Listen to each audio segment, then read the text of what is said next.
Ito siguro yung first time na magkakaroon ulit tayo ng mga reaction video dito sa ating YouTube channel.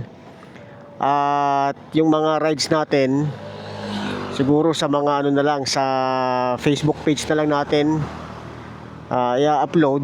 So, buwan naman mga buddy na ang ating topic ngayon ay ang nangyari na pag-aresto kay Norman Mangusin o also known as Francis Leo Marcos.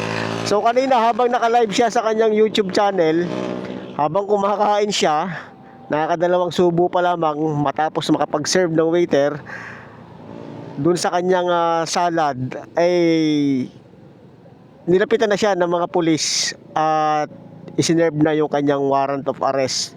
I think ito ay sa kasong unjust vexation na ipinail nung si Makagago. So matagal ko nang inaabangan or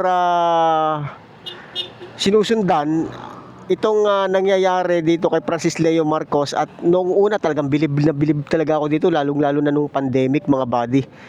At natagurian nga siyang pandemic hero, pero yung pala ang kanya palang modus ay yung mga itinutulong niya ay galing din sa mga OFW, na kung saan ang iba ay nagkanda utang-utang para lamang matulungan siya, at ang kanyang front dito yung sinasabi na humanitarian. Pero sa totoo lang, kung halimbawa 3 milyon or 1 milyon yung naitulong ng ating mga kababayang OFW, ay kokonti lamang yung ipamamahagi niya, at yung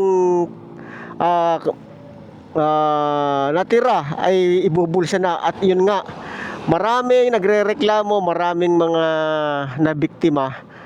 Mabuti na lamang at merong isang vlogger sa YouTube na si Makagago, na kung saan ay kinalaban siya. So yun ang nagkaso sa kanya dahil nga sa mga pinagsasasabi nitong si Norman Mangusin.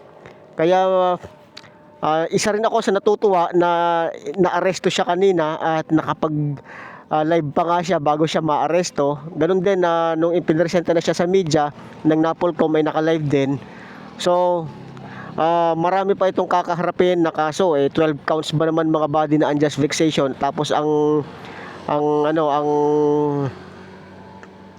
piyansa ay nasa 120,000. So makakalaya siya, pero marami pang kaso na paparating, kagaya ng usurpation of authority sa pagsusuot niya ng uniforme ng pulis, sa mga peking dokumento na kanyang mga passport, ng birth certificate. Marami pa ang kakaharapin to, kaya abang-abang natin yan mga buddy. At ito na yung simula ng ating pagtalakay sa mga nangyayari, mga issue kagaya nga na niyang kay Norman Mangusin, isa na yan mga buddy. So marami tayong tatalakayin ngayon at i-upload na natin sa ating YouTube channel, dahil dito naman nakilala yung ating YouTube channel noon sa pag-upload ng mga reaction video. At sisimulan na uli natin. Matagalan nating napabayaan ang ating YouTube channel, at ito na yung umpisa para ibalik muli natin ang mga reaction video. Okay? Sana subaybayan ninyo.